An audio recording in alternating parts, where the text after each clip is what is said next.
Hi everyone, it's QuickyBaby and welcome back to World of Tanks, and also welcome to the first video of 2022. And I wanted to try and do something a little bit different today. I want to try and answer one of my most frequently asked questions, and that is with regards to win ratio. It's a statistic that a lot of people take very seriously and a lot of people think is completely down to chance. Today I'm going to be talking about my opinion with regards to win ratio and trying to answer the question, how many games out of, say, 100 can you actually win in World of Tanks? Now, before I begin, I want to add the caveat that having fun for a lot of people far outweighs trying to win more of your battles or even trying to take the game seriously. And I'd like to congratulate anybody who can play the game like that, because you're probably winning, at least mentally, a lot more than the incredibly salty, sweaty players who beat themselves up and are not happy unless they're winning the vast majority of their games. And so while this video isn't going to be focused especially for them, because really they're having all the fun and they're winning within that regards, right?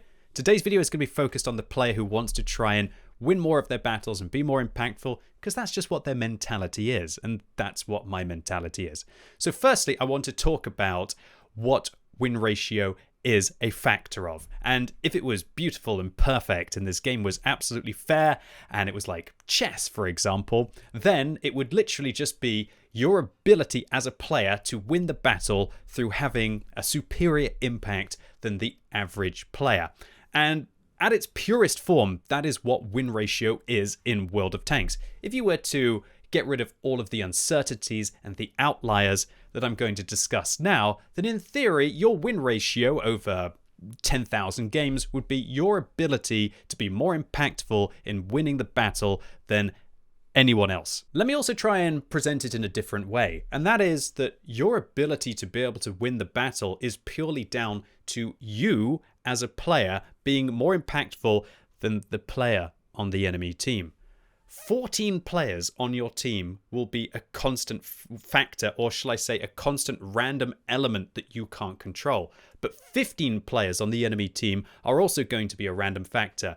You are the only constant in all of your games, and thus it's your ability to be more impactful than the average player that is going to result with you over a very large number of games, either winning more or losing more of your battles. The problem with World of Tanks is it's not kind of like chess from that perspective, where it's always going to be the better player that wins, because it's a team-based game, and sometimes your team are going to be worse, and sometimes your team are going to be better. I'll be talking more on this in just a second, but what you also have to consider is that everybody is getting the same average teammates, at least over a large number of battles, and so while in an individual evening, your win ratio might be significantly lower than it otherwise would be, some evenings you're going to play awfully and it's going to be higher just because you had the real good team. And this is where averages work.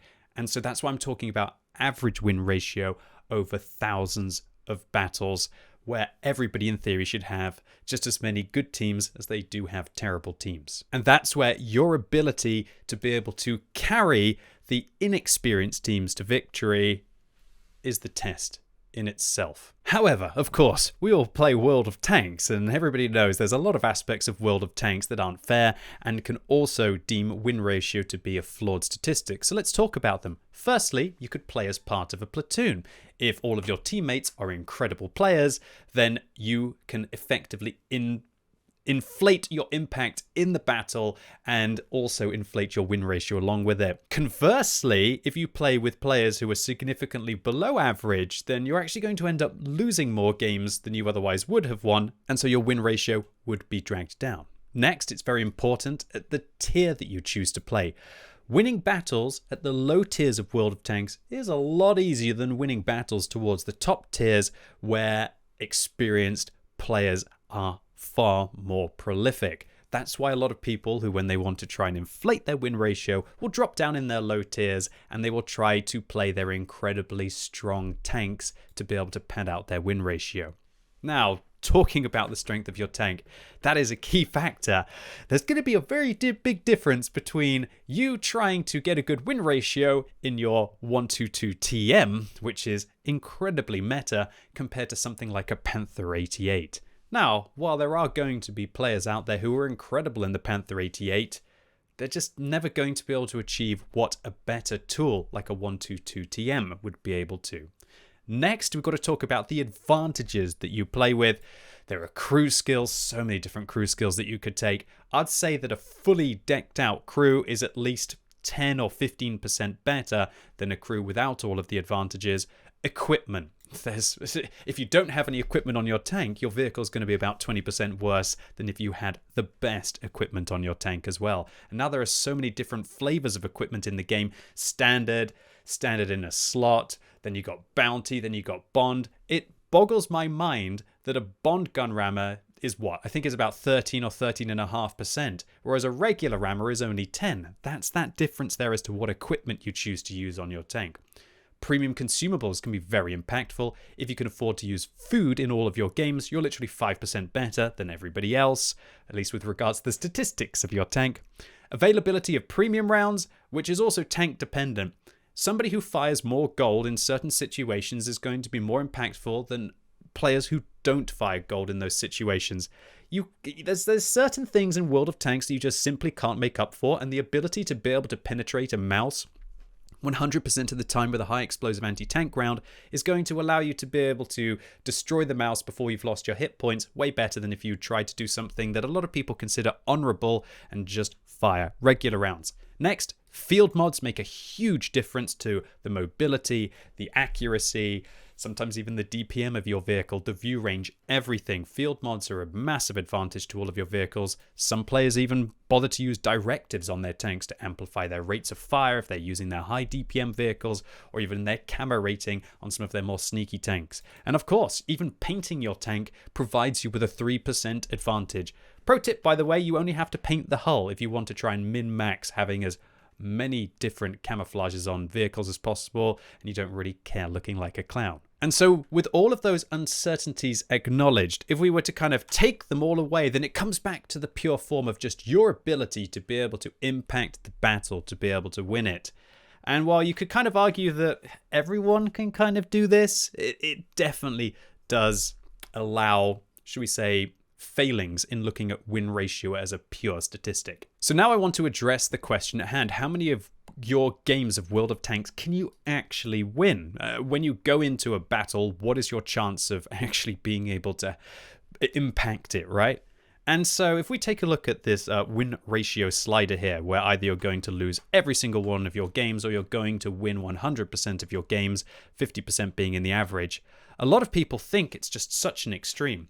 When I actually mark areas on the map, you'll be quite surprised that it's just this area. It's this area in the middle, right? Out of the whole of this scale of win ratio, people usually end up in this just 20% section where 40% win ratio players are universally panned, while the 60% players consider themselves to be unicorns. And of course, some people want to go up to the 70 or the 80, but really, if we were to mark a percentage based, it would look like a distribution, an even distribution within the center. The reason why I want to present this like this is that some of your games are simply unwinnable.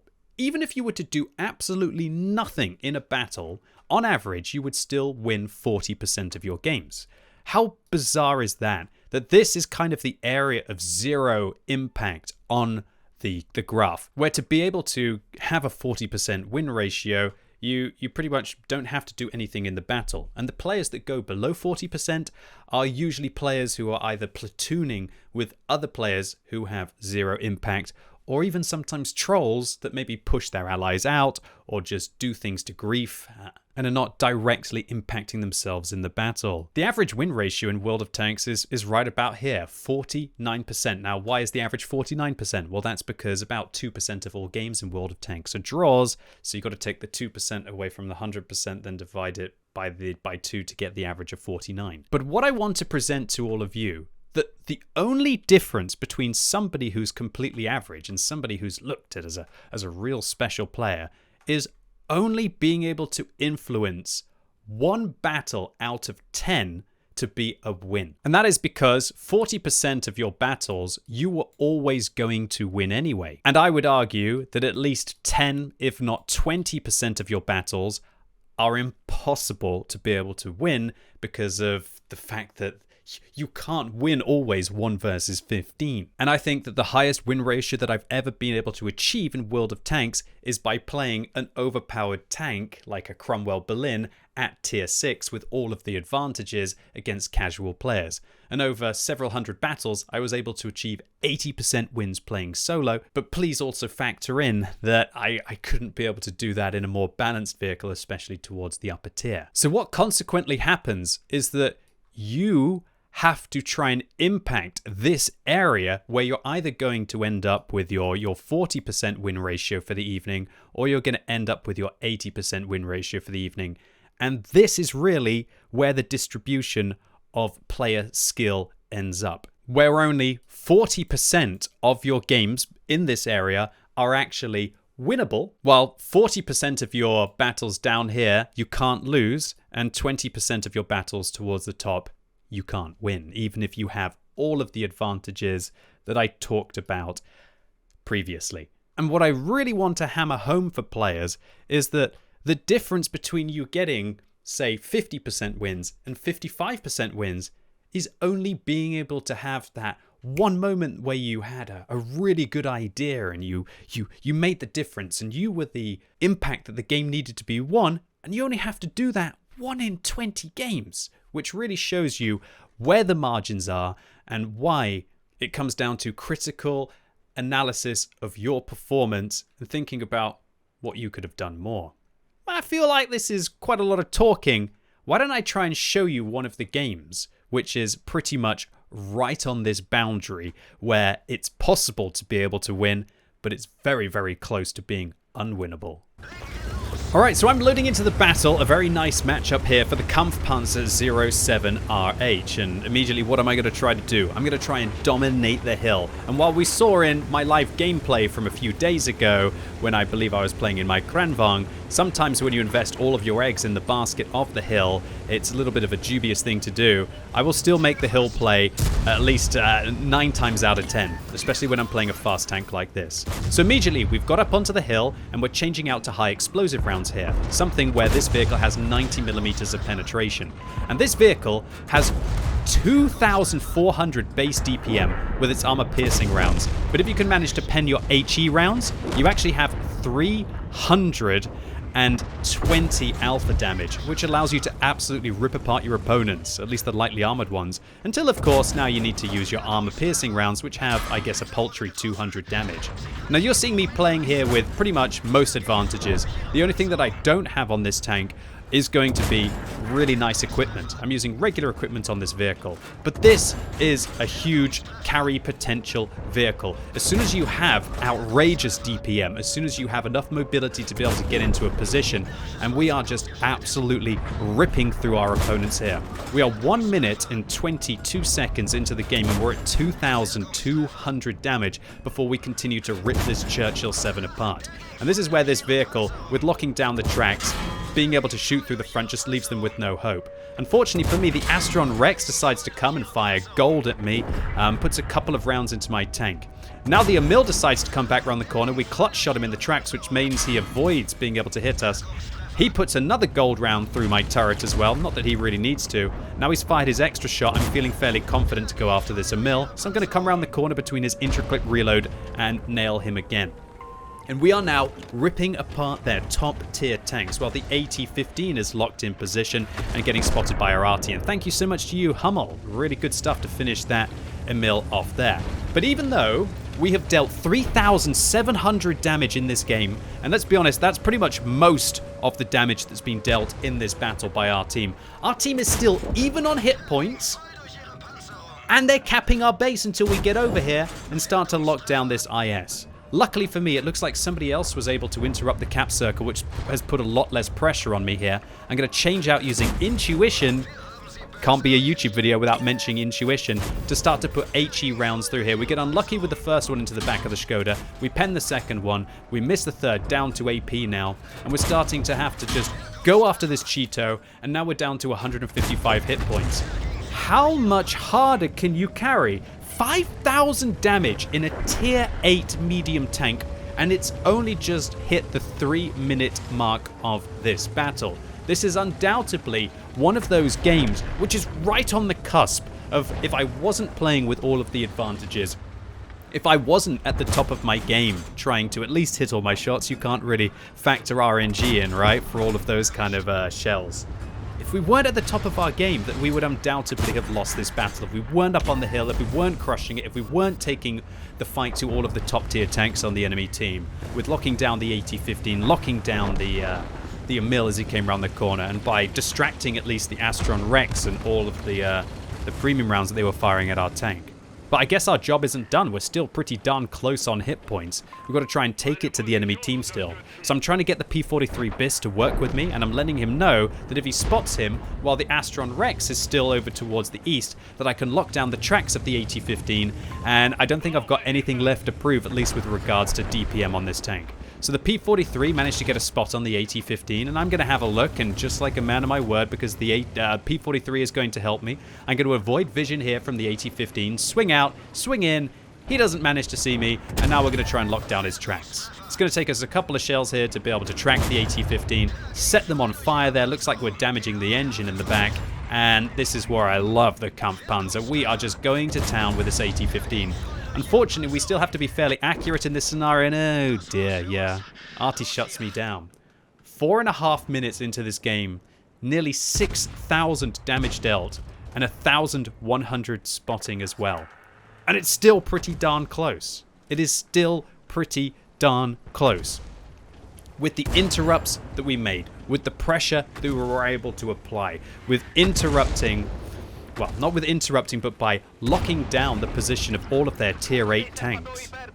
This is right on the cusp of where the game would be winnable. And if I was playing... Honestly, if I was playing in the Indian Panzer, I would have lost. I wouldn't have had the mobility to be able to get up on the hill. I wouldn't have the DPM to be able to rip my opponents apart in that situation. And therefore, we probably wouldn't have been able to survive against the camp.